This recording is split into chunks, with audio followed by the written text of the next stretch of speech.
Hello 10th class बच्चों, आज आपको हम सूरदास की जीवनी बताएंगे।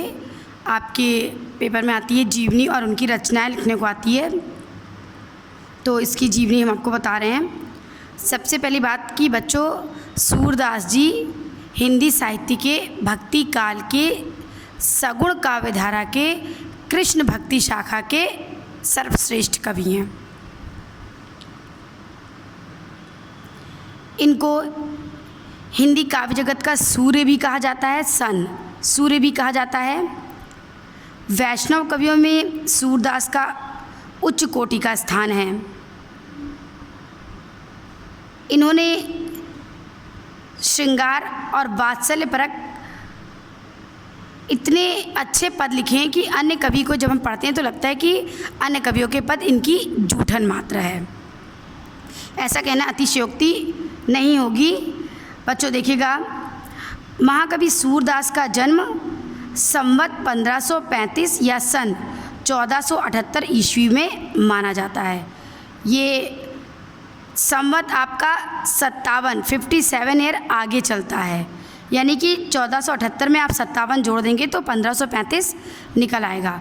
तो बच्चों, सूरदास का जन्म 1478 ईस्वी सन 1478 ईस्वी में हुआ था।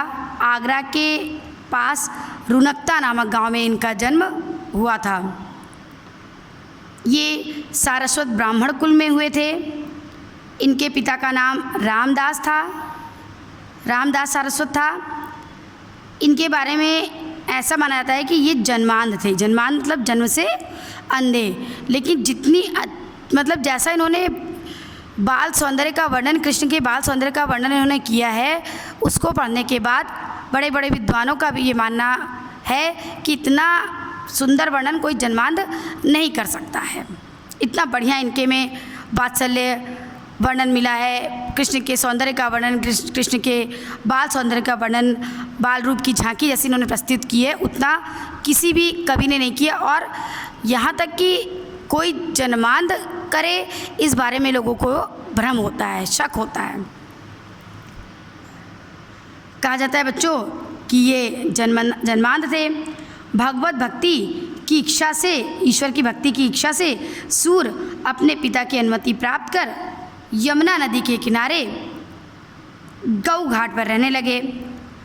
वहीं पर वृंदावन की तीर्थ यात्रा पर जाते हुए इनकी भेंट महाप्रभु वल्लभाचार्य से हो गई।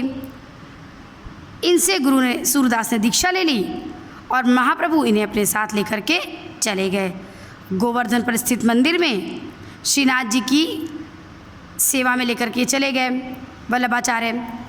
वहाँ पर वल्लभाचार्य ने सूरदास को उस मंदिर में कीर्तन करने का कार्य सौंपा। सूरदास जी रोज़ नया पद बनाते थे और एक तारे पर गाकर भगवान की स्तुति करते थे, भक्ति करते थे। कहा जाता है बच्चों कि इन्होंने 1.25 लाख पद रचे हैं, जिनमें से लगभग 10,000 ही अभी तक उपलब्ध हो पाए हैं।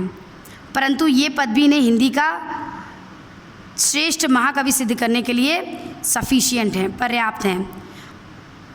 और इनकी मृत्यु सन 1583 ईस्वी में मथुरा के निकट पारसौली नामक गांव में हो गई थी। ये इनकी जीवनी है बच्चों।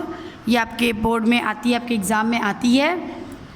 इनके बारे में एक दोहा और प्रसिद्ध है। रामदास सुत सूरदास ने जन्म रुनकता में पाया, गुरु वल्लभाचार्य उपदेश ग्रहण कर कृष्ण भक्ति सागर गाया। तो सबसे इम्पोर्टेंट चीज़, इनका जन्म आगरा के पास रुनकता नामक गांव में हुआ था। सारस्वत ब्राह्मण कुल में हुआ था। इनके पिता का नाम रामदास सारस्वत था। ये जन्मांध थे। पिता की आज्ञा से गौ घाट पर भगवत भक्ति के पद गाते थे। इनकी भेंट वहीं पर वल्लभाचार्य से हुई। वल्लभाचार्य इन्हें अपने साथ लेकर गए और गोवर्धन पर स्थित श्रीनाथ जी के मंदिर में कीर्तन का कार्य इनको सौंप दिया। ये रोज़ एक पद गाते थे, वल्लभाचार्य को सुनाते थे, भगवान की स्तुति करते थे।